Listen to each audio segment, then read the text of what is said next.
Eligieron formar maestras. La maestra habla nuestro idioma. ¿Qué trajo la maestra norteamericana? Vinieron por gestión de Sarmiento. Su misión era traer 1 millón de educadores norteamericanos, aunque solo pudieron venir 65.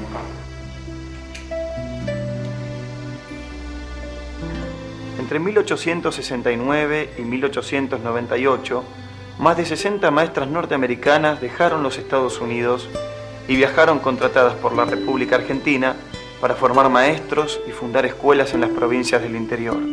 Estas mujeres dejaron sus cómodos hogares en una época en que los viajes eran difíciles y peligrosos para enseñar en una lejana república que aún estaba en su infancia y cuya población no siempre las recibía con los brazos abiertos. Les contaré esta historia con la ayuda de las memorias editadas de Jenny Howard, una de las maestras, y del libro 65 Valientes, de Alice Houston Luigi y de otras voces del pasado.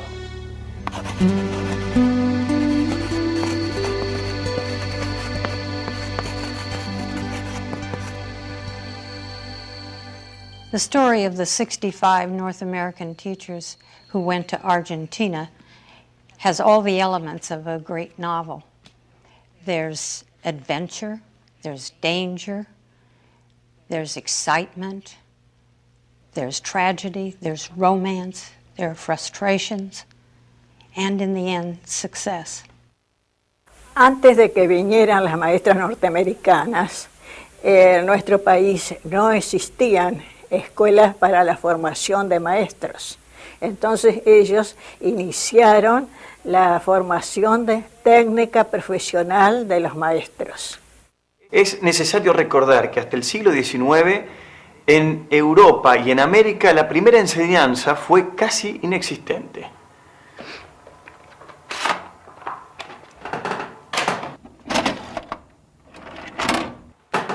Las jóvenes naciones democráticas necesitaban una población que para participar del debate público supiesen por lo menos leer y escribir. Los pedagogos progresistas de la época preferían que las mujeres se hiciesen cargo de las escuelas primarias que comenzaron a proliferar en Europa y Norteamérica. Horace Mann, el padre de la educación común y fundador de la primera escuela normal de los Estados Unidos, tuvo que acudir a un argumento irrefutable para que sus ideas fueran aceptadas. Él entendía que la mujer era más capacitada, de mayor predisposición para enseñar a los niños.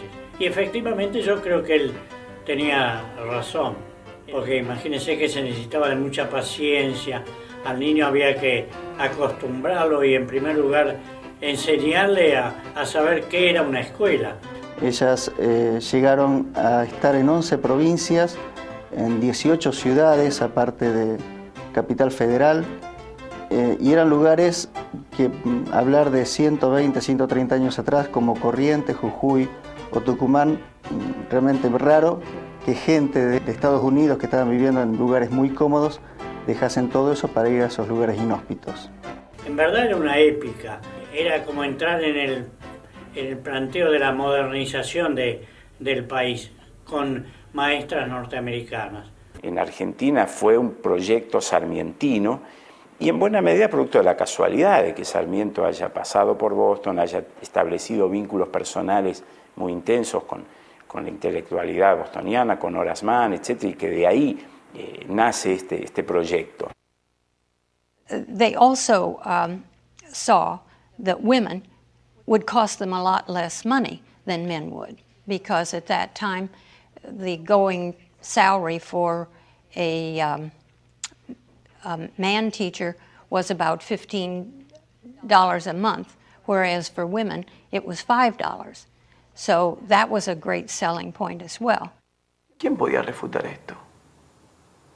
A pesar de recibir salarios inferiores, las mujeres no desaprovecharon de seguir estudios superiores y así obtener un trabajo decente para mantenerse ellas y sus familias. Una de las voces más influyentes sobre este tema era la del argentino Domingo Faustino Sarmiento. Sarmiento, quien había conocido a Horace Mann, compartía sus ideas acerca de las mujeres y la educación. En diciembre de 1865, Sarmiento, en calidad de embajador, presentó uno de sus discursos más famosos sobre la doctrina Monroe en la Sociedad Histórica de Rhode Island, en la ciudad de Providence, no muy lejos de Massachusetts. En ese discurso estaba el germen de una idea: llevar maestras norteamericanas a la Argentina. Sucede que los extremos se tocan y los contrastes establecen afinidades. Y pudiera ser que entre el Río de la Plata y la bahía de Narragansett, entre Buenos Aires y Providence, entre los extremos norte y Suramérica, existieran esas corrientes y atracciones misteriosas que la ciencia suele encontrar entre sustancias diversas. La doctrina de Monroe en acción se dará cuando las maestras norteamericanas abrirán colegios en 20 estados sudamericanos, en 200 capitales de provincia, en 1000 villas y ciudades. El llamado de Sarmiento repetía tantos otros que por ese entonces pronunciaban por todo el norte de Estados Unidos los representantes del Freedmen's Bureau después de terminar la Guerra Civil. Entonces, también se llamaba a las mujeres para la causa de la Unión. Para el norte, la educación era un medio importante de impartir a los libertos no solo la instrucción de la que carecían, sino también la ideología del norte. La docencia se convirtió en misión. Shh.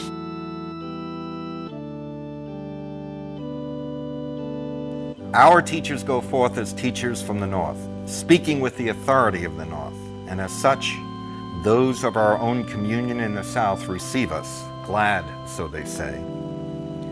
To see, thus summoned, the energies needed for the regeneration of the unhappy race, of which they with us are the trustees, and with whose welfare their own welfare is so closely combined.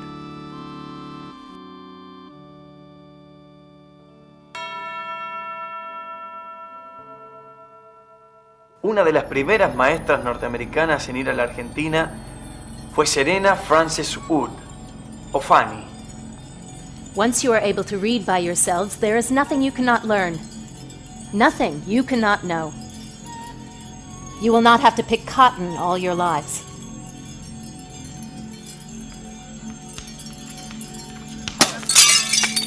What do these animals need a school for? What about our children?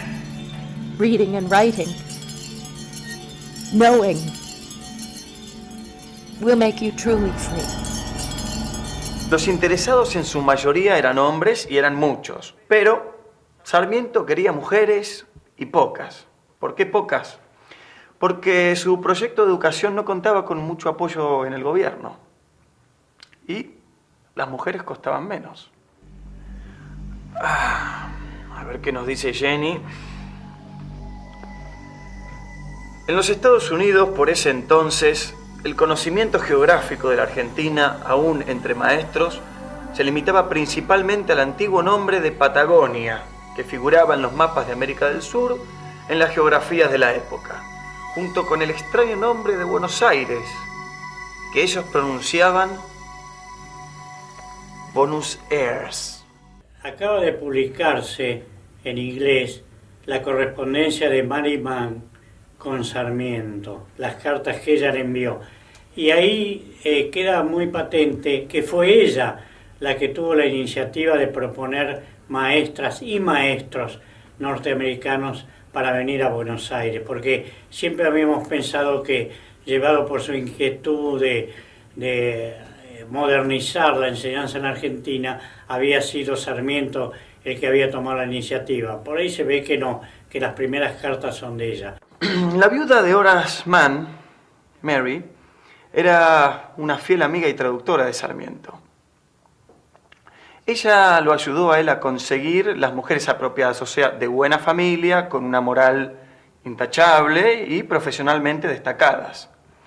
Fanny Wood era una de las mujeres que Sarmiento estaba buscando. Miss Wood, we understand your altruistic sentiments, but I don't believe you grasp the backwardness with which you shall find yourself. You forget I've been to Virginia. But Argentina is not our South. That is true barbarity. And remember, you would be going to a Catholic country. I have thought this over with good care and know very well where I am going. At least there they abolished slavery long ago. Even though I feel sadness at my leaving the school, it is precisely the state of backwardness suffered by our poor southern neighbors which confirms the good I can do. Only through education and our example can we be sure that our hemisphere is populated with beings able to think and work for themselves. We know the Argentine government is offering a higher salary. We are prepared to raise your salary. You cannot abandon your position. I have thought this through. Your country needs you. I am needed more there. You do not speak Spanish. I shall learn. Your life will be in danger. I survived Virginia. What more could happen to me?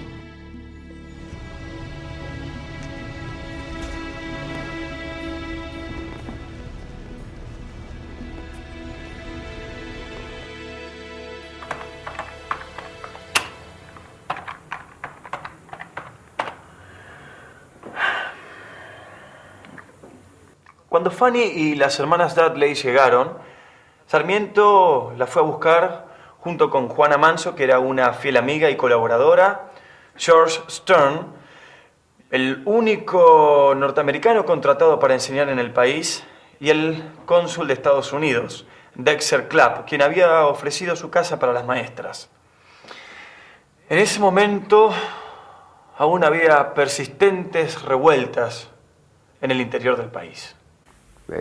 Sarmiento, ya presidente, fue a buscar a uno o dos que llegaban y que él quería mandar a San Juan, pero era imposible mandarlas en esos momentos porque la misma comunidad norteamericana de Buenos Aires se opuso, diciendo que era una locura mandar a estas mujeres solas a San Juan en tiempos tan revueltos como estos. Otras tenían que ir a Entre Ríos, pero Entre Ríos estaba convulsionada con la revolución de López Jordán y tuvieron que esperar aquí, y algunas se quedaron en Buenos Aires.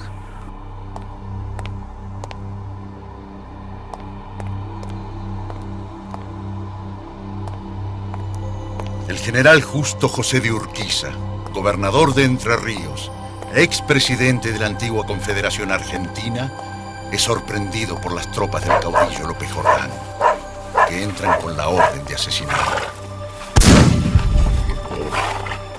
De ahí vino la indignación de Sarmiento con López Jordán.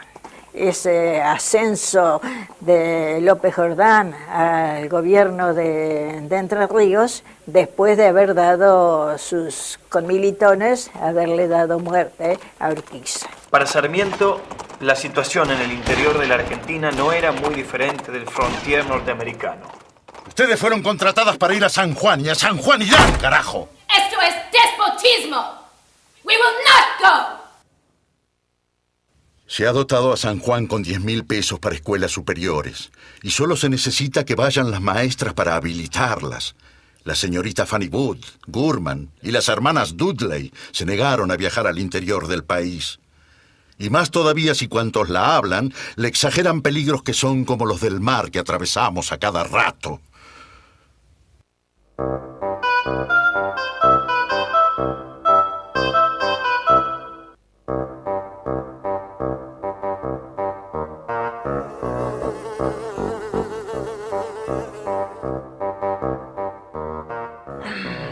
Finalmente, y con la ayuda de Juana Manso, las señoritas Hood, Dudley y Gorman han abierto en las avenidas Cangallo y Callao una escuela para infantes. Fanny Hood y las otras maestras estaban por reabrir sus escuelas después de las vacaciones en febrero de 1871, cuando abatió la fiebre amarilla en Buenos Aires.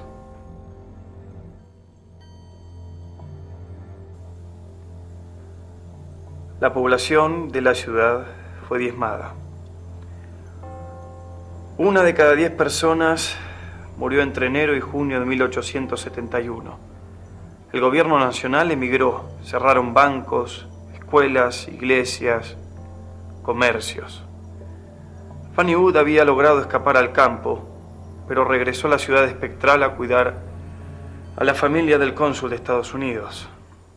Lejos de su patria y de su primera experiencia de pionera en Virginia, Fanny no sobreviviría a esta prueba. Murió de fiebre amarilla en brazos de su compañera Mary Gorman. Tenía 36 años.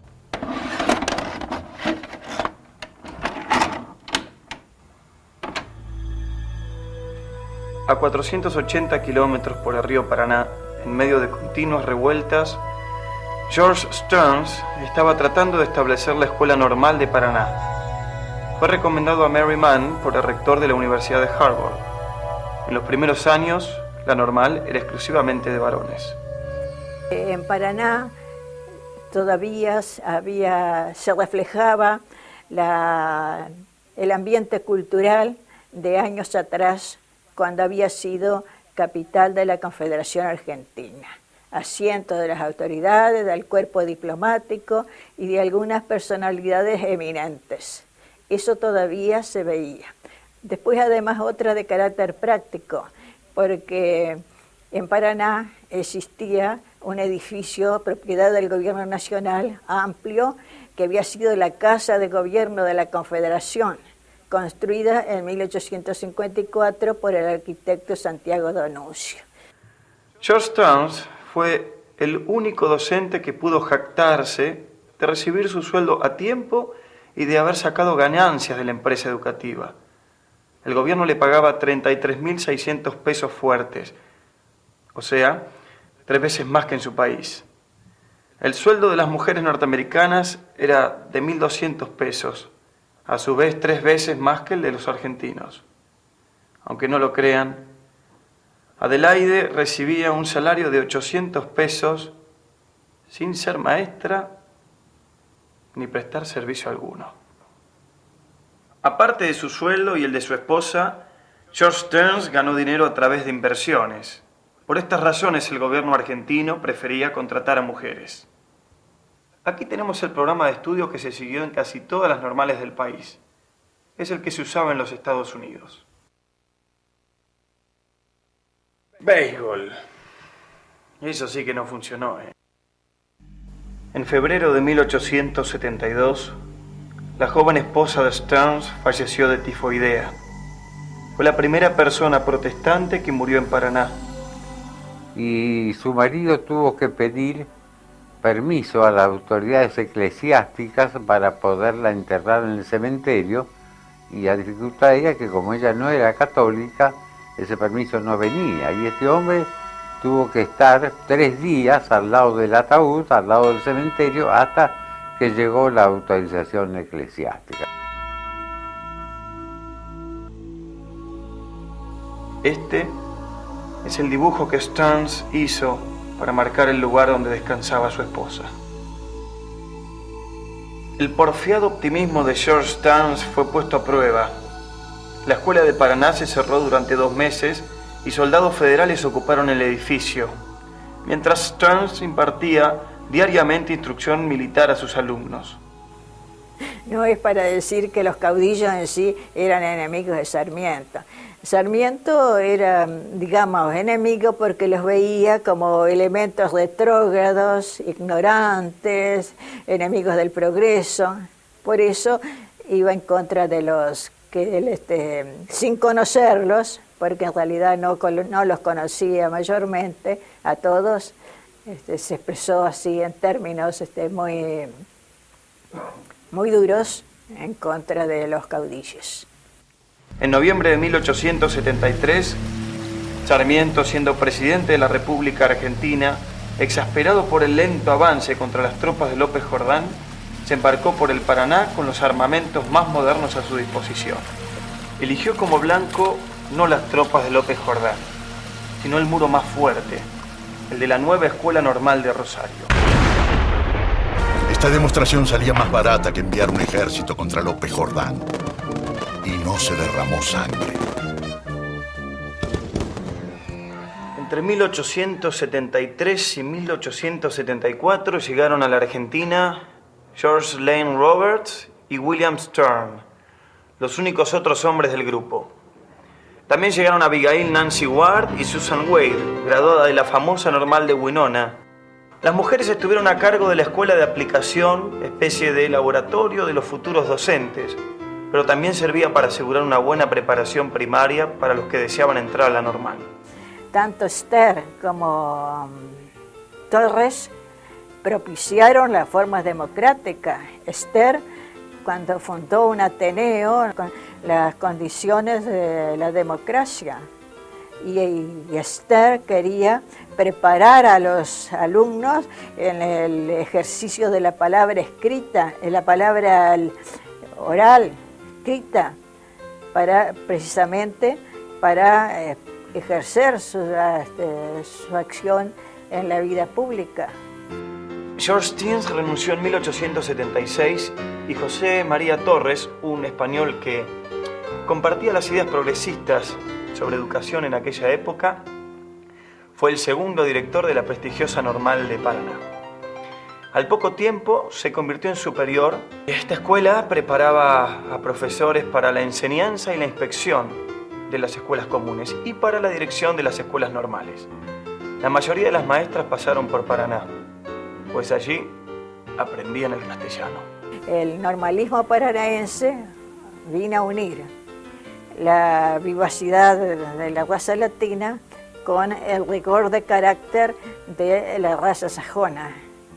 En 1877 llegó Clara Armstrong, sobresaliente egresada de la Normal de Oswego, New York, y profesora de Winona, con otras dos maestras, Frank Alling, también egresada de Winona, y Elizabeth Coolidge, quien se había recibido de la Normal de Framingham, Massachusetts.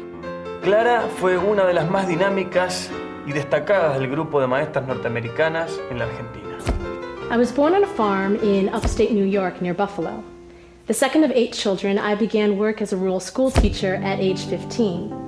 Little by little, I saved enough money to pay for my teacher training at the Oswego Normal School. I graduated at 21 in 1868. From there, I went on to teach in Fredonia, New York, and then the Indianapolis Teacher Training School. Finally, I was on the Winona faculty, de donde me contrataron para venir aquí. Clara, ¿por qué decidió venir a Argentina? Cuando se me ofreció para venir, no vacilé. Me di cuenta una oportunidad extraordinaria para conocer otro país, otra gente, aprender otra lengua, ayudar a las mujeres a avanzar profesionalmente. Tengo entendido aquí que muchas todavía viven prácticamente encerradas. Aquí en Paraná voy a estudiar español. Me encanta español. Es una lengua tan romántica. Veo que aprende rápido, ¿eh? Además de su elogio, enseño francés y latín, a pesar de que muchas ya no ven la utilidad de este idioma. También estudié y hablo alemán. Todas lenguas me ayudan, aunque digo cosas terribles. En su novela Los estudiantes, Víctor Mercante nos deja un breve pero acertado retrato de Clara Armstrong. Víctor Mercante fue un distinguido egresado de la Normal de Paraná. La vida es en Paraná más novedosa que por acá. No nos dan de pescozones, pero nos agitamos en una lucha casi violenta. Fuerza de voluntad, sistema yanqui. Ni se nos estudia, ni se nos amonesta. Ojos. Por todas partes, ojos. A 40 metros, Miss Armstrong. Aprender un nuevo idioma no era lo único. Clara y sus compañeras tuvieron que acostumbrarse a nuevos hábitos, aunque trataron de cambiar algunos. Esa costumbre, Clara. No es una cuchara, es una bombilla. Se chupa. Así. Pero qué machonas estas yanquis. Las cosas que le vienen a enseñar a nuestras hijas estas protestantes. Ir al Paraguay solas. Peor, señora. Van acompañadas de 2 ingleses. Estas mujeres tuvieron una incorporación importante porque en el fondo lo que vinieron a demostrar es que era posible ejercer una profesión, una actividad lucrativa, rentada, profesional, que rompía con la idea de que la mujer no tenía ninguna posibilidad de incorporarse al mercado de trabajo. Y la presencia de las mujeres, de estas maestras norteamericanas, de alguna manera simbolizaba eso. Ese simbolismo tenía su faz, llamémosla negativa, en el sentido de que aparecía esta incorporación de la mujer a una actividad profesional como algo venido del extranjero, como algo no perteneciente a nuestra cultura. Era un fenómeno asociado a algo que no era propio, que no era nuestro.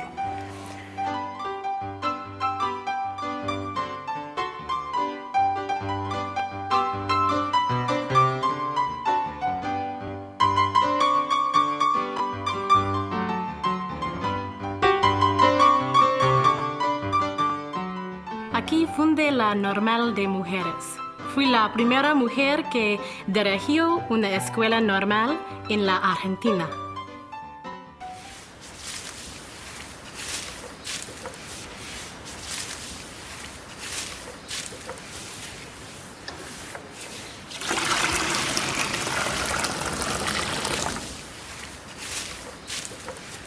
Ah, hola señorita. Buenos días. Yo soy el comisario.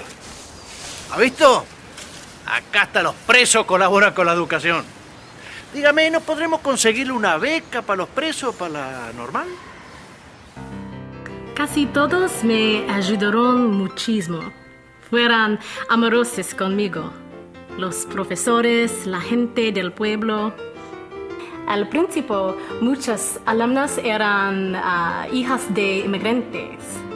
Fue difícil para convencer a algunos padres a permitir a sus hijas asistir a la escuela. Ay, no quieren que las niñas vayan acompañadas de las sirvientas a la escuela. Pero ¿cómo mi Camila va a caminar sola desde la casa si son como 5 cuadras? Además, ese edificio de 2 pisos. Cuando hay temblor, se escucha desde acá los gritos de esas pobrecitas. Además, les enseñan gimnasia. Yo las he visto moviendo los brazos y saltando como guanaco. Es inmoral, como dice mi marido. Pero casi todas las amiguitas de Camila van a ir en marzo. ¿Les parece fino? Fíjate vos. Ay, mi hija se la pasa llorando. Lo que pasa es que en este país se desprecia lo propio. Ay, la verdad que Camila se va a encontrar muy solita sin sus compañeritas, así que, bueno, le vamos a tener que mandarla, digo yo, ¿qué se le va a hacer?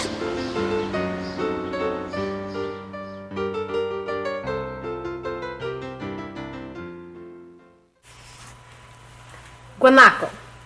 Hoy vamos a hablar de este animal. ¿Quién ha visto alguna vez este animal? ¿Camila?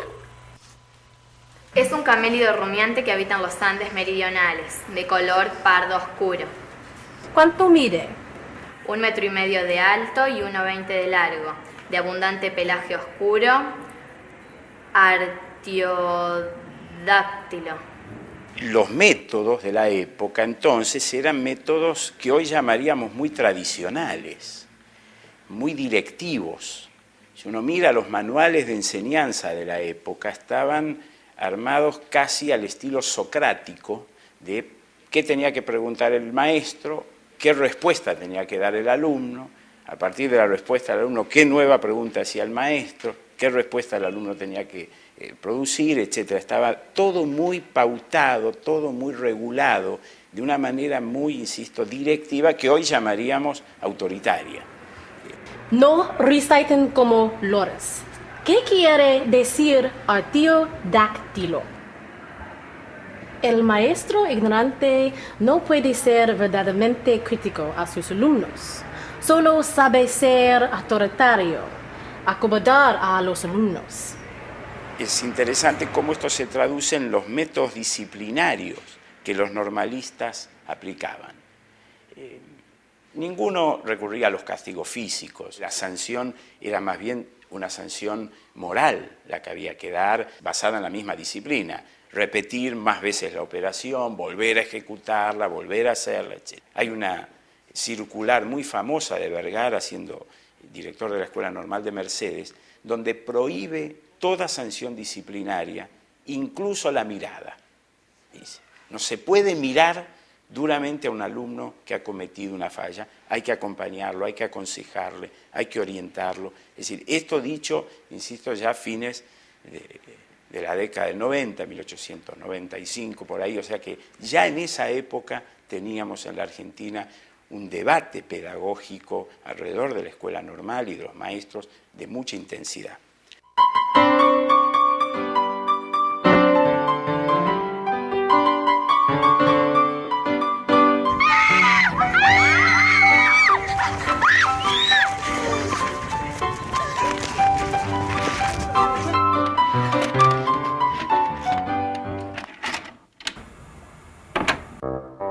Female teachers wishing to obtain such positions will do well to consider the following points. 1. They leave civilization behind them. Society, there is none. And discomforts, there are many. 2. The cost of living equals and often exceeds that of the United States. 3. All teaching must be done in Spanish, thus necessitating months of steady work as preparation.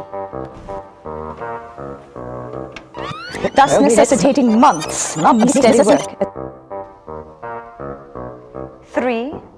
All the teaching must be done in Spanish, thus necessitating months of steady work as preparation. ¿Qué pretendían estas chicas? ¿Cambiar el idioma, por ejemplo?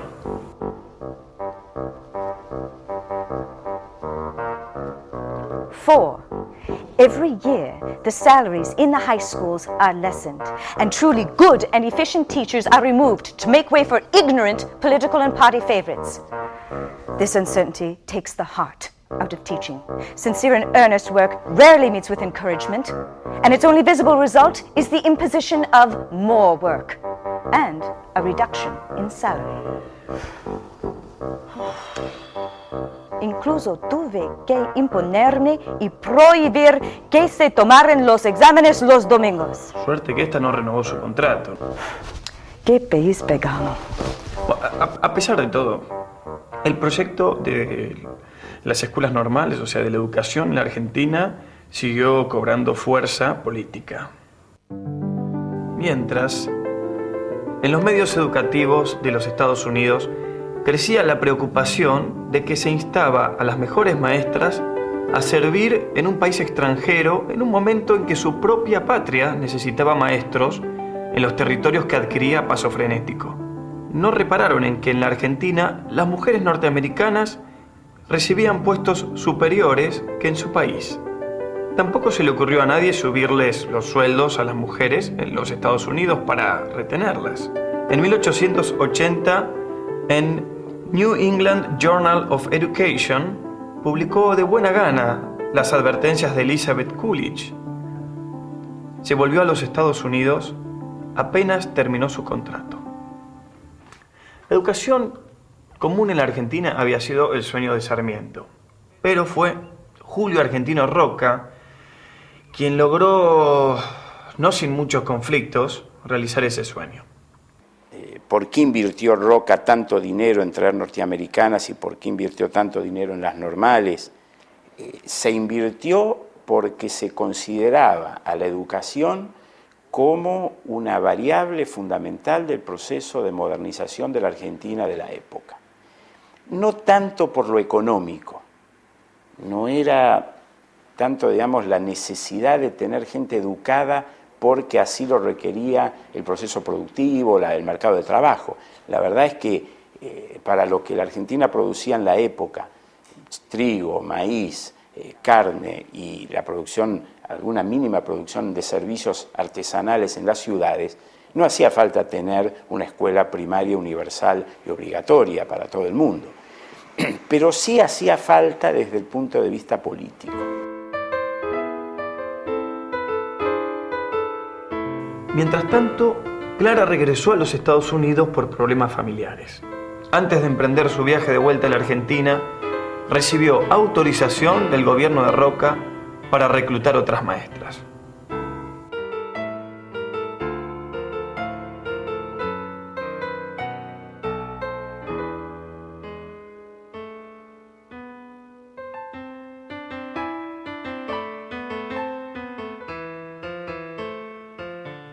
Teaching has liberated us. This experience will give you further freedom to travel, to aid South American women in their emancipation, to learn.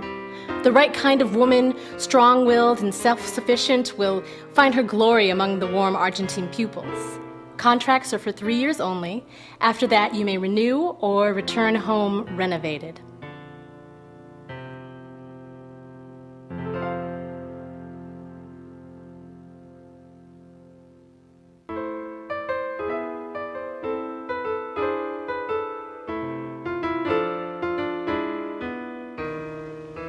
My husband, God rest his soul, fought in the Civil War. I met him while I was a nurse in Nashville, Tennessee. In the summer of 1876, I resolved to carry out my desire to prepare for a teacher in kindergarten, although bitterly opposed by my mother, brother, and relatives. I wanted to be independent, to support my 2 children on my own. At Winona, I earn $1,000 a year. Given the Argentine offer of $1,500, accepting seems the right thing to do. My daughter Emily shall travel with me, but my son John shall stay in the U.S., and I must pay for his studies at the university. I think this shall be so exciting. I must go. Agradezco a mi compañero de escuela Clara por haberme recomendado. Desde mi conversión al catolicismo, lo que me costó la desaprobación de mi familia metodista, he deseado vivir en un país católico. Mientras Clara reclutaba maestras del medio oeste del país, llegaba a Boston el agente de una importante firma norteamericana con sede en Buenos Aires. Este hombre venía autorizado por el gobierno de la República Argentina para traer a su regreso algunas maestras del estado de New England. Entre estas estaba Jenny Howard. My father was a doctor. When he passed away, my brother and I became orphans. I had to pay for my training at Framingham Normal School. Despacio, Jenny, que no estoy muy ducho en esto de subtitular. And once employed, I put my brother through Cornell University. Jenny fue reclutada después de haber mostrado sus agallas en una indisciplinada escuela de varones de Worcester, Massachusetts. I have been told that this is the last opportunity for all of you. If I cannot manage to discipline you, they will close the school, and all of you shall remain illiterate, poor, and miserable. You shall always wear dirty clothes and ripped shoes. No one will see you as intelligent beings. I know many of you would prefer to work instead of study, but school is also work, It's the work of smart young persons. You have managed to scare away many adults. Sometime later, I was offered a good position in a Boston school.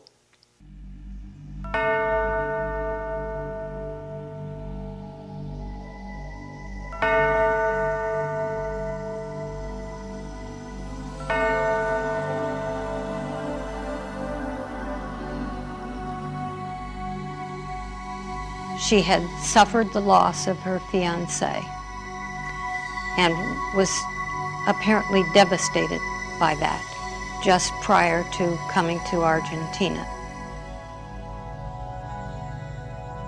I said yes at once, without asking anything of what might be expected of me.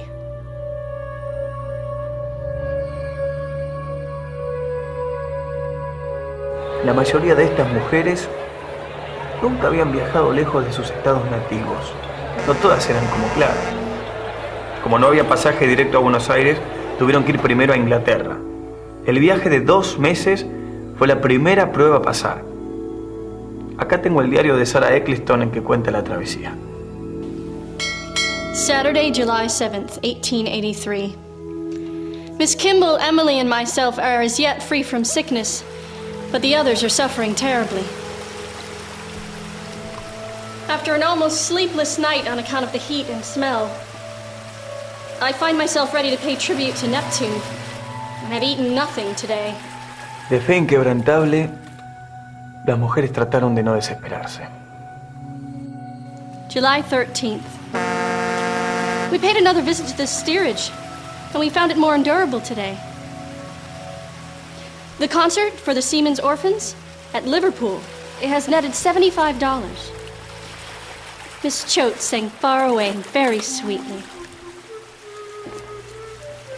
Heard our Spanish lessons as usual this morning, and we begin to feel we're making a little progress. I can't stand these tight quarters any longer. There's only one way to remedy this, and it's up to you. Me? You're the youngest and the prettiest. You'll catch their attention. But you speak Spanish. I cannot. You'll practice. You'll say, Señor, por favor, nuestro camarato es demasiado estrecho. ¿Podría ayudarnos? And then you'll bring him here. It's impossible. I'll never remember all that. What will you do when you're faced with a class full of Spanish-speaking pupils?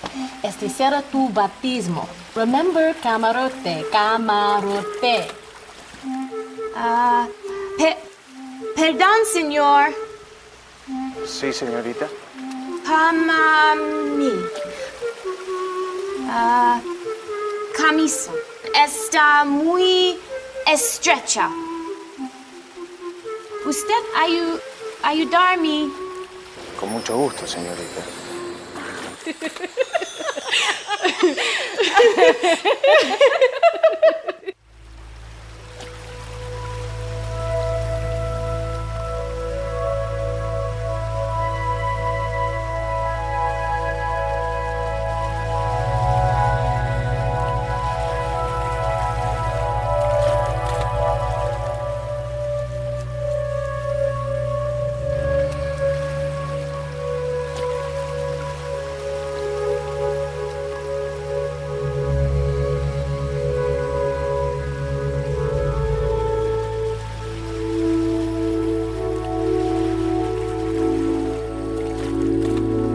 Fueron recibidas por importantes figuras, empresarios norteamericanos, políticos argentinos, como el ministro de Instrucción Pública, el Dr. Wilde. A pesar de este cálido recibimiento, las maestras norteamericanas pronto se encontraron en medio de las pugnas políticas del país. Acá tengo el proyecto de ley de educación. Capítulo 1, artículo 8. La enseñanza religiosa solo podrá ser dada en las escuelas públicas por los ministros autorizados de los diferentes cultos antes o después de las horas de clase. Como la Argentina era un país católico y la enseñanza por mucho tiempo estuvo bajo el control de la Iglesia Católica, este artículo fue controvertido. La calidad se produce cuando hay mezcla. Y esta mezcla fue quizás la característica más importante de la escuela pública argentina. Mezcla en todo sentido, tanto desde el punto de vista social como desde el punto de vista cultural. una escuela en la que iba el católico, el judío, el árabe, el agnóstico, iban todos. Mientras las maestras viajaban al interior, en el Congreso se mataban. Lo que proponen los señores diputados con su proyecto de ley de educación común es una escuela atea. No es atea la escuela que enseña la moral. El Estado tiene por misión hacer reinar la justicia, hacer respetar los derechos. No debemos olvidarnos. En todos los tiempos y en todos los países, la religión es el gran preservativo contra la disolución social, la más hermosa perspectiva de consuelo y esperanza para el dolor y el infortunio. Según lo aclaró elocuentemente mi colega, la Iglesia tiene otra misión, la de consolar a los que sufren injusticia, dar esperanza para el dolor y el infortunio, preparar almas para el cielo.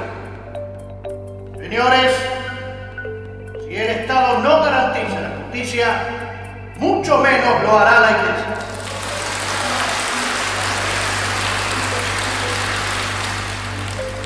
La enseñanza debe ser obligatoria. La enseñanza debe ser gratuita. Debe ser higiénica y debe ser gradual. Si la enseñanza debe ser obligatoria, esto viene a contradecir la idea de que debe ser religiosa. Porque, ¿con qué derecho se obligaría al hijo de un protestante, por ejemplo, a aceptar los principios de una religión contraria a la suya? Bienvenidas al Far West criollo. Y como buen Far West, no faltaban los delincuentes. El director del colegio de varones, a quien Clara había dejado a cargo de la normal, robó el dinero de la cooperadora. Pobre Clara. Embargaron sus bienes. Tuvo que pelear mucho tiempo antes de que la exoneraran. Sarah Eccleston, Jenny Howard y las otras del grupo se estaban aclimatando a un panorama muy diferente. Aunque Paraná estaba lejos de Buenos Aires, las maestras, sin embargo, encontraron compañía de habla inglesa. De hecho, 3 de ellas se hospedaron con Fanny Haslam de Borges, la abuela paterna del famoso escritor argentino Jorge Luis Borges, y tomaban el té siguiendo el rigor inglés. Dicen que entre charla y charla, Fanny Haslam les contó que una vez se había encontrado con una india descalza, rubia, que llegaba todos los años a las pulperías. Era una inglesa de Yorkshire. Me contó, en un inglés mezclado con pampa, que hacía 15 años había perdido a sus padres en un malón, que se la habían llevado los indios, y que ahora era mujer de un capitanejo. Sentí desesperación al verla. Yo, también tan lejos de mi país, me sentí de alguna manera hermanada con esa criatura. Le dije que la ayudaría a escapar, la llevaría conmigo, buscaría a sus hijos. Me quedé atónita cuando me dijo que era feliz. Y se volvió al desierto. Los ojos toman un brillo especial de alegría y sus labios se mueven lentamente, pudiendo leer en ellos: soy feliz.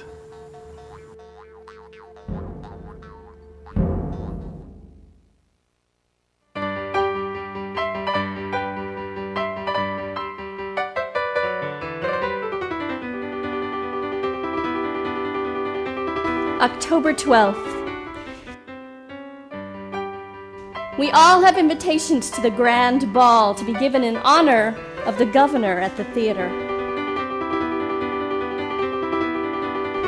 But we will not attend, as we have no company.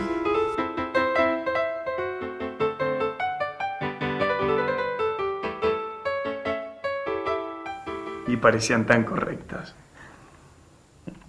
Llevando adelante la idea norteamericana, el español José María Torres, director de la Normal de Paraná, fundó un kindergarten anexo a la normal y creó un curso sobre metodología.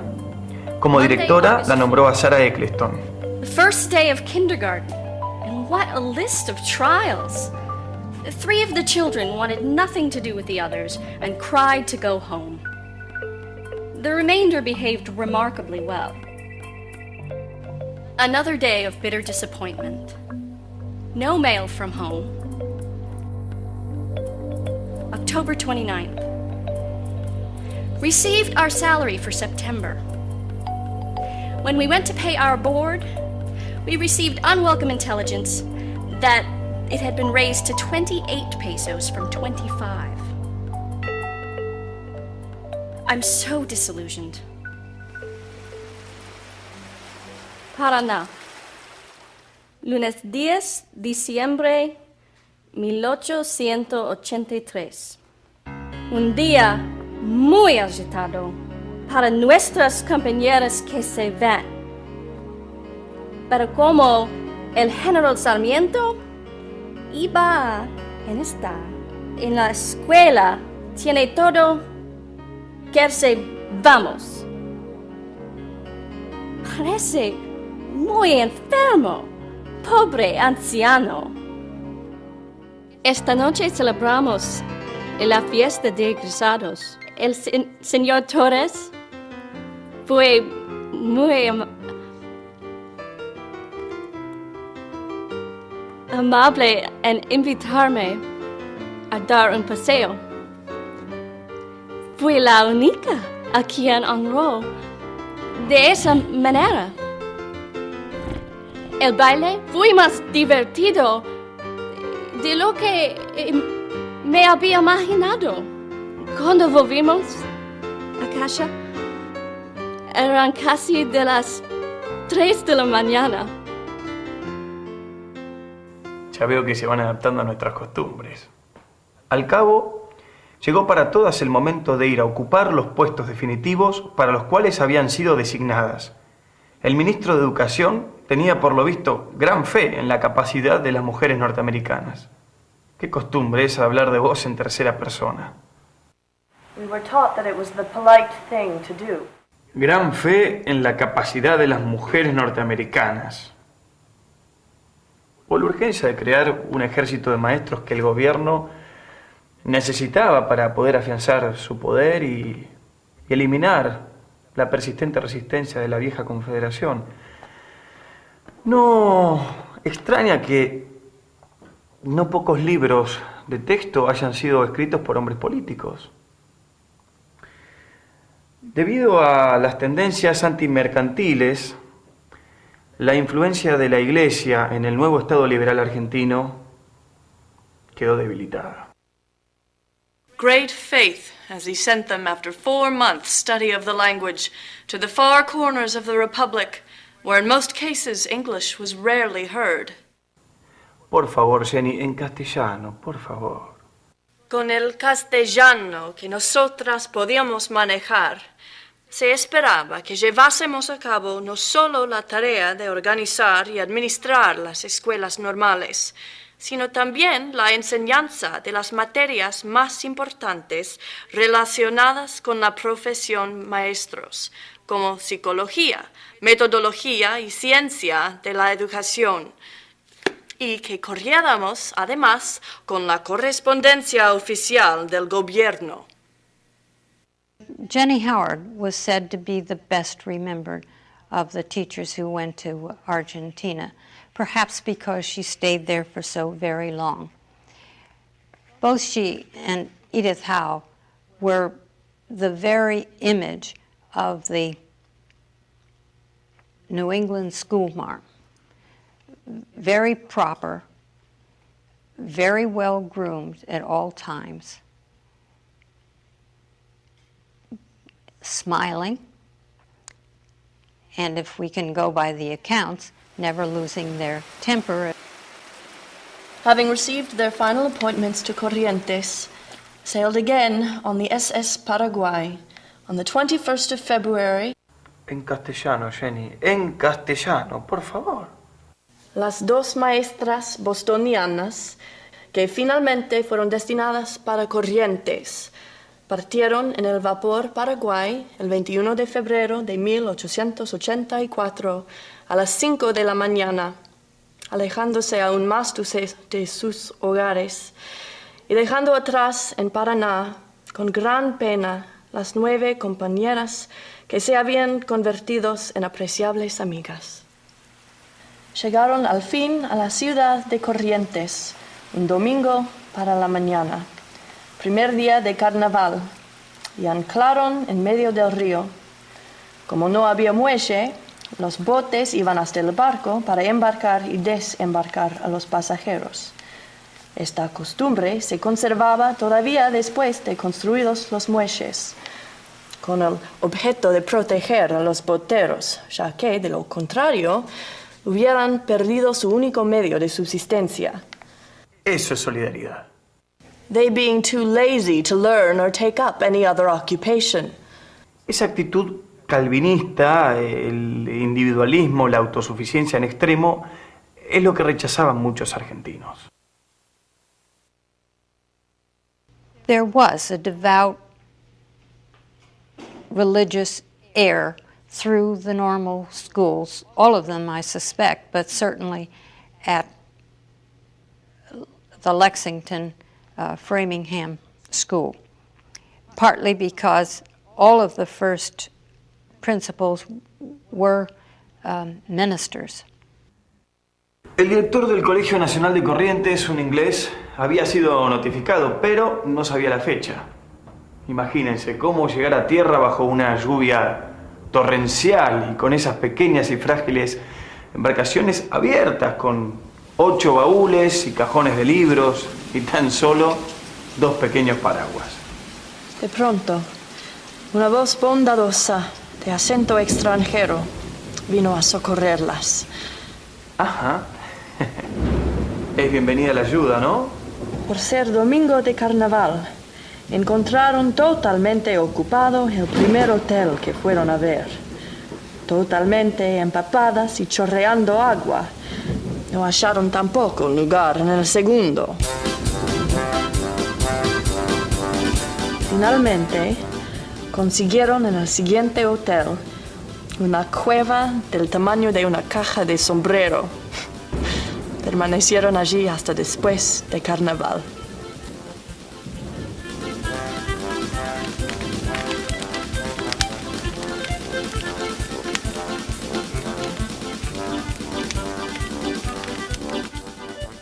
¿Quién es esa figura que queman? Judas.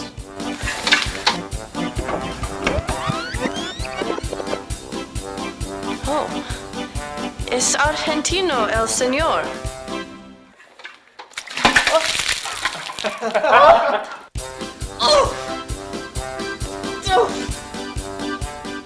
There were some shadowed pages in the history of those years which well tested their courageous spirits.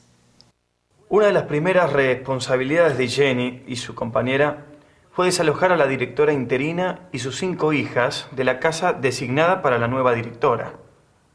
Aunque la interina no tenía formación alguna para el cargo que le habían dado, hizo falta mucho tacto para lograr que la señora abandonara la casa. Frances, la hermana de Clara Armstrong, fue designada para dirigir la moribunda Escuela Normal de Córdoba. La acompañó su colega de Winona, Frances Wall, y Minnie, la menor de las Armstrong.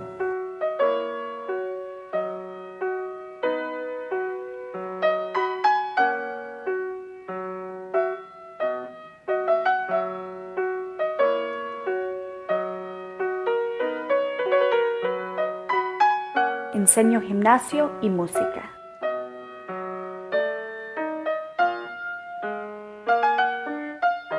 Frances tenía una voz entrenada. Realmente ella tenía una voz de soprano. A su vez también ella era pianista, era organista.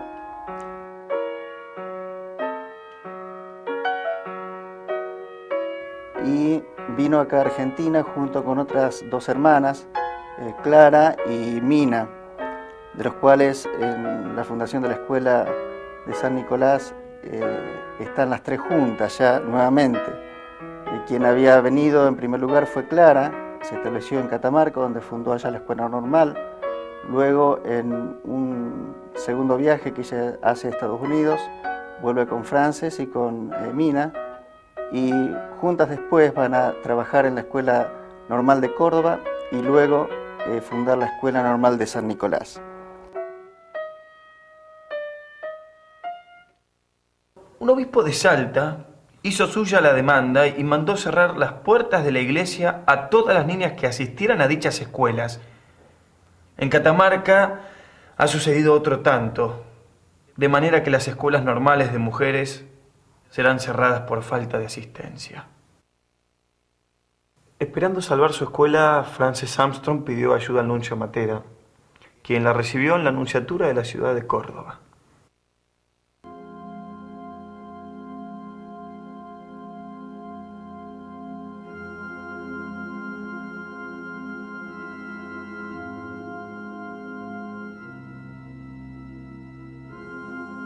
Señoría, le agradezco esta entrevista. Nosotras hemos sido contratadas para preparar maestros. Solo eso. Somos protestantes y muchas somos muy devotas, pero no somos misioneras de ninguna iglesia. Para nosotras, la enseñanza es una misión, pero una misión laica. El nuncio, con tono paternal, le dijo: creo que usted no ha entendido, señorita. Es precisamente el laicismo de las escuelas del gobierno a lo que nos oponemos. La Iglesia católica no puede querer que sus pobres se queden a la merced de la ignorancia. La Iglesia no quiere impedir que los pobres se ganen la vida decentemente, ni que se preparen como maestros. Sin la escuela nadie gana. ¿Qué podemos hacer para que vuelvan los alumnos a la escuela? Veo que es usted práctica, como los de su raza. Levantaré el anatema con las siguientes condiciones. Usted se las comunicará al ministro Wilde. Le entregaron un documento con los siguientes puntos. 1. El Ministerio de Instrucción Pública debe declarar que no tiene intención de propagar la religión protestante a través de las normales. 2. Se debe permitir la enseñanza del catecismo católico en las escuelas normales. Y 3. Se le debe permitir al obispo visitar la escuela para asegurarse que se cumpla la segunda condición. El ministro de Instrucción Pública, el doctor Wilde, le escribió a Frances poniéndola en su lugar. Le recordó que su contrato era de docente y que eso no la autorizaba para meterse en los asuntos del gobierno. La pobre Frances, que por aquel entonces tenía 24 años, recibió críticas hasta incluso de sus propias compatriotas. Sarah Eccleston escribía en su diario: Frances Armstrong se ha puesto en ridículo al tratar de congraciarse con los católicos. ¿Cuál será el próximo paso en esta revolución moral? Al nuncio Matera se le dio 24 horas para que dejara el país. Las relaciones con el Vaticano no se reanudaron hasta 18 años después, o sea, hasta 1902. Irónicamente fue el mismo Julio Argentino Roca, en su segunda presidencia, quien lo logró. A pesar de las acciones de Roca de 1884, las relaciones con la Iglesia argentina en la práctica no empeoraron. Aunque en Córdoba la normal seguía en crisis, el proyecto educativo de la administración Roca siguió adelante en el resto del país. Pasaron 2 años con rapidez. Las yanquis, entre tanto, se iban haciendo cada vez más corrientes con el idioma y más ganadas, al propio tiempo por el afecto de los amables alumnos y otros amigos, cuando llegó un decreto del Ministerio de Educación por el que se disponía el envío de Jenny a Córdoba, donde la necesitaban como vicedirectora y regenta para ayudar a Frances Armstrong ya que la anterior vicedirectora, Frances Wall, se casaba con el director del Observatorio Astronómico. Según las memorias de Jenny, en 1888, después de 2 años de trabajo riguroso y descorazonador en lucha contra la ignorancia y el prejuicio, la señora del nuevo presidente, cuñado de Roca, que residía en Córdoba, insistió junto con sus amigos los jesuitas en que su esposo pusiese a alguien de su propia fe a cargo de la escuela normal. El ministro de Educación, que no tenía sino palabras de encomio por su buena labor, se vio obligado a destinarlas a otro lugar. Quizá a estos dos poderes no les convenía un pueblo muy instruido. Clara Armstrong acompañó a su hermana y a Jenny a establecer la escuela en San Nicolás y enseñó francés y zoología. También fue la menor de las Armstrong, Minnie, quien enseñó gimnasia y fue celadora. En 1888, y después de 18 horas de tren desde Córdoba, arribamos a San Nicolás. Nos recibieron con la cordial hospitalidad que afama a los latinos. Ya se está aclimatando. Hogares, las propiedades y todo cuanto pertenecía a esas amables gentes fue puesto a disposición de ellas. Fueron visitadas hasta por el cura, un hombre liberal que había colaborado activamente en la búsqueda de un edificio adecuado para la nueva escuela. La escuela era un lugar prestigioso, la escuela era un lugar de cuidado, no hay más que ver los edificios. Los edificios de las escuelas que se construyeron en todos esos años eran edificios preparados para durar mucho tiempo, con muy buenos recursos materiales, con una infraestructura realmente hecha al mejor nivel de la época. La casa más grande y hermosa de la ciudad se obtuvo al fin para la escuela normal. Fueron, al comienzo del año lectivo, tantos los alumnos que se presentaron en relación con los pocos bancos disponibles en los grados. El establecimiento nuevo iba a ser una escuela mixta, gran innovación, mirado al principio con recelo por algunas madres. Sin embargo, sabedoras estas de que la dirección de la misma estaría en manos de norteamericanas, cuya vigilancia y hábil influencia, según era sabido. Qué modestia para una hija de Calvino, ¿eh? Sí, cuya vigilancia no se había relajado nunca. Confiaron sus hijas sin temor. Se creía que ninguna de las maestras venidas de la tierra de Washington podía decir una mentira. Y la confianza que todos depositaron en ellas fue ilimitada. Los argentinos siempre exageraron las virtudes de los sajones y la de los europeos. En general, los maestros argentinos son flojos en materia de disciplina y puntualidad. Y me inclino a creer que para los latinos se resulta más difícil decir la verdad que lo que es para algunas otras razas. Además, dejan para mañana todas las cosas que puedan, quisieran o debiesen hacer hoy. Tan feos somos. Me parece que no es para tanto, por lo menos no todos eran así. Y lo de la puntualidad es una cuestión cultural. Mejor lo dejamos para mañana. El día del comienzo de las clases en la escuela normal, llegaron tarde 50 alumnos y se quedaron sorprendidos cuando se les dijo que era necesario ser puntuales. Disculpáronse, diciendo que no tenían relojes en sus casas y que vivían demasiado lejos para oír las campanas de la iglesia. En tales circunstancias, la puntualidad resultaba un problema y se les sugirió que sus padres compraron unos relojes baratos. El siguiente día, los escolares que llegaban tarde se redujeron a 20 y poco a poco esa falta de exactitud fue eliminada. La tarea con todo fue de lo más interesante.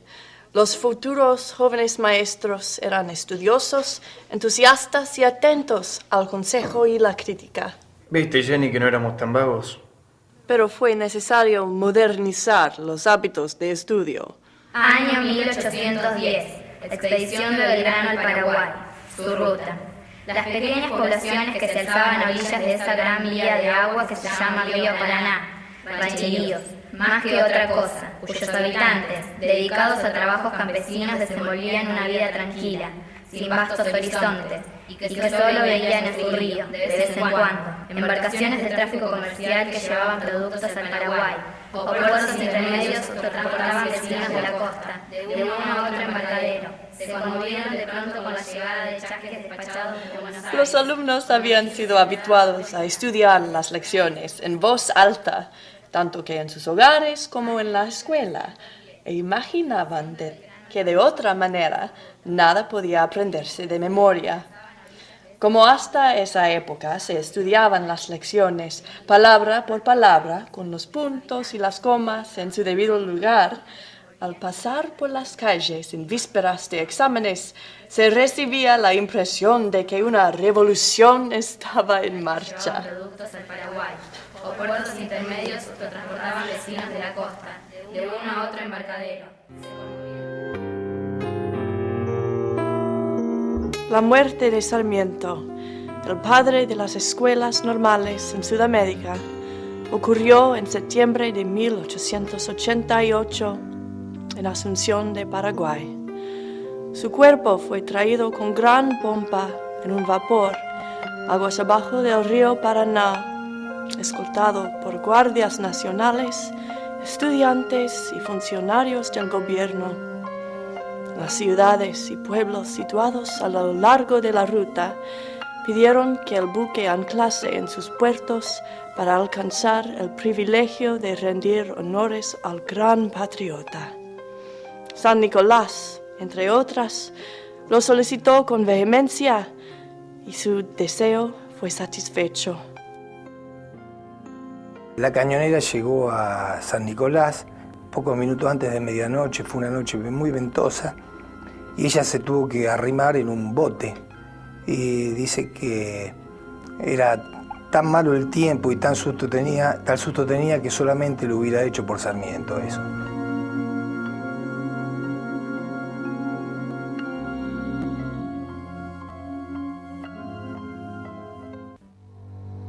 Al gobierno no le agradaba mucho que las becas que brindaba para engrosar las filas de maestros se utilizaran, en cambio, como preparación a la universidad, y de ahí a cargos políticos, a los cuales hasta entonces solo accedían los hijos de la élite gobernante. Se pueden citar dos que llegaron a ser médicos en Córdoba, un don Carmelo, y uno que tuvo mucha notoriedad, que fue Ricardo Caballero.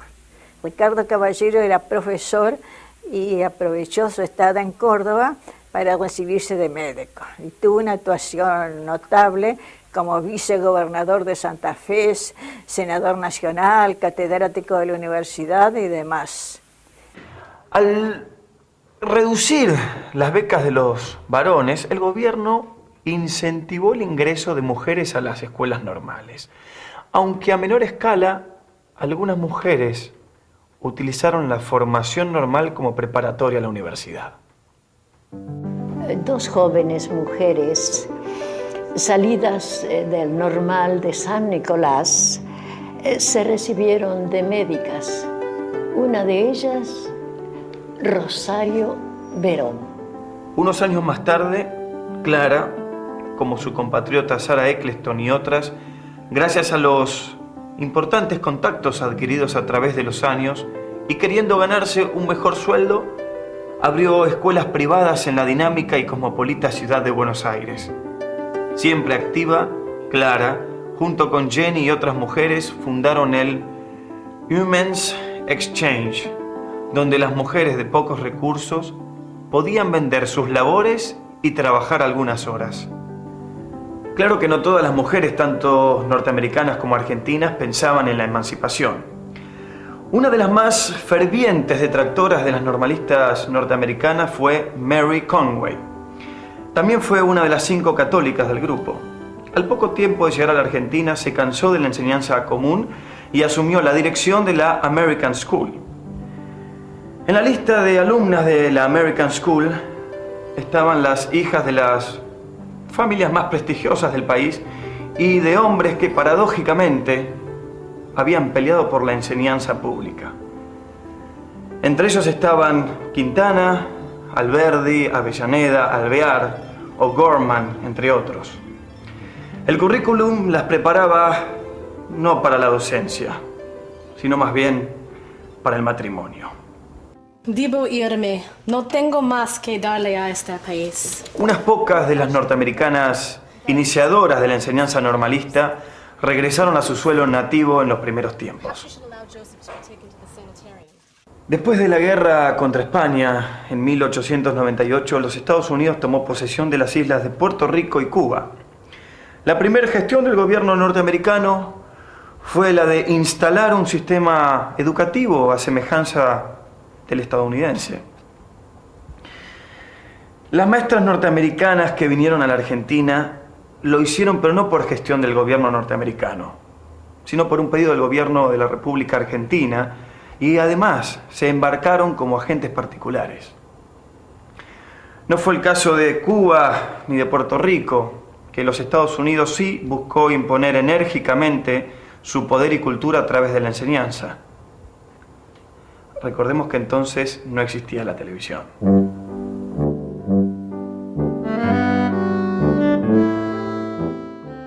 La segunda cosa que debemos aprender de esta política educativa y de este movimiento de esa época es la que tiene que ver con esta idea de la cohesión, de tener a todos juntos, de socializar a la población, incluyendo a los diferentes en el mismo lugar. Sea una escuela que rompía con los guetos culturales, con los guetos sociales, con los guetos económicos. La escuela pública recibía al hijo del médico, del abogado o del obrero, porque también en el barrio vivían médicos, abogados y obreros. Hoy todo esto se está empezando a perder y creo que entonces es muy bueno mirar hacia atrás para recuperar esta idea de una sociedad integrada, de una sociedad cohesionada, y que para hacerlo tenga instituciones que cohesionen. La escuela es una gran institución de cohesión social. Los maestros de la época tenían esta mentalidad, tenían este sentido de su misión, de su profesión, que también hoy se está perdiendo. El tiempo pasó con rapidez. Trabajé hasta 1905, en que tuve que renunciar a mi puesto por la pérdida de mi voz. Luego me trasladé a Buenos Aires, a Palermo, donde me gustaba recibir visitas a la hora del té. Tuve ocasión de conocer al Washington de los argentinos, Bartolomé Mitre. Después que murió el esposo de Francis, ella también se trasladó a Buenos Aires, donde estudiaban sus hijos.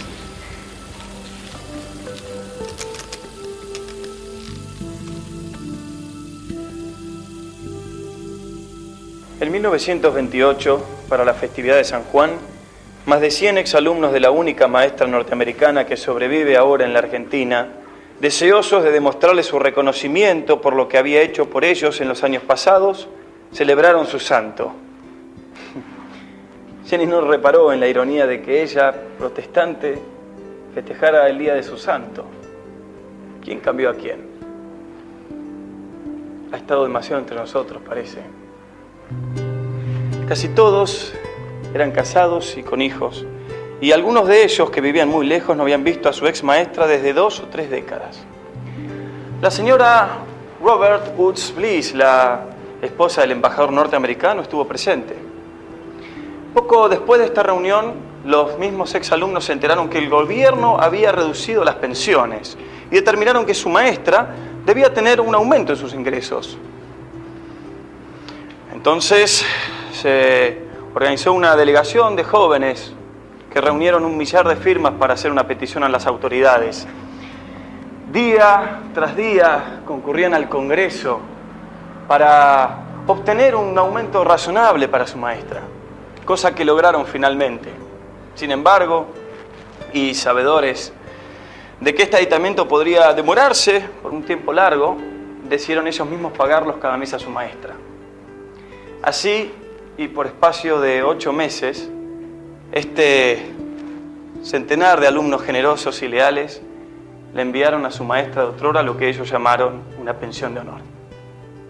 En 1929, estos mismos exalumnos publicaron los recuerdos de Jenny,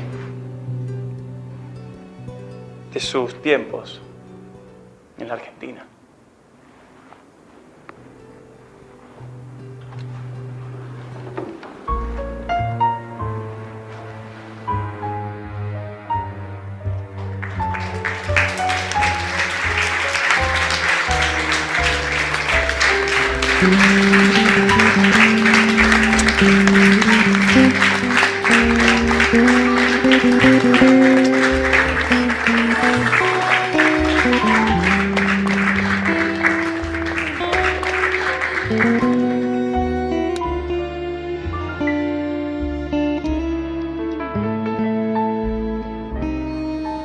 Mis muchachos.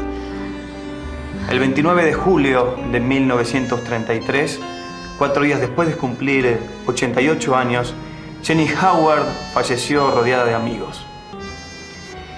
Jenny desconocía que otras 2 maestras norteamericanas, Mary Olive Morse y su compañera de toda la vida, Margaret Louise Collor, la sobrevivirían en Mendoza 15 años más. Las 2 murieron en 1945. Ambas tenían 80 años de edad y fueron las últimas 2 sobrevivientes del grupo.